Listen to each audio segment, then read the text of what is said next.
ఒకరోజు పరమానందయ్య గారు తన 12 మంది శిష్యులతో కలిసి పక్క ఊరికి బయలుదేరారు. గురువుగారు దర్జాగా ఎద్దుల బండి ఎక్కారు. శిష్యులు బండి వెనకాల నడుస్తున్నారు.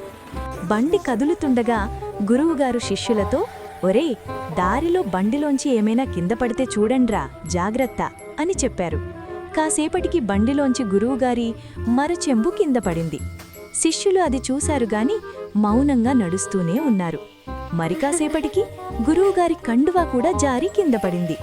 శిష్యులు దాన్ని కూడా చూసి చూడనట్లు వదిలేశారు.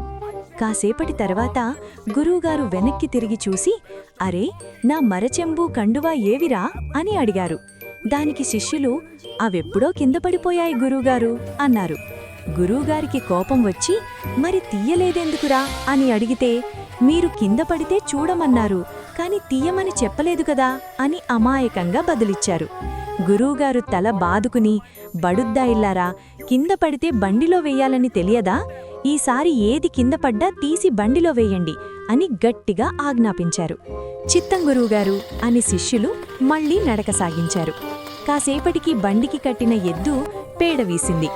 గురువుగారు ఏది పడినా బండిలో వేయమన్నారు కదా అని శిష్యులు ఆ పేడను చేత్తో ఎట్టి బలం కొద్దీ బండిలోకి విసిరారు.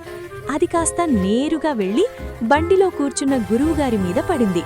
అంతే, గురువుగారి కోపం నషాళానికి అంటింది. ఆ రోజు శిష్యుల వీపు విమానం మోత మోగింది. అతి తెలివి అంటే ఇదేనేమో కదా.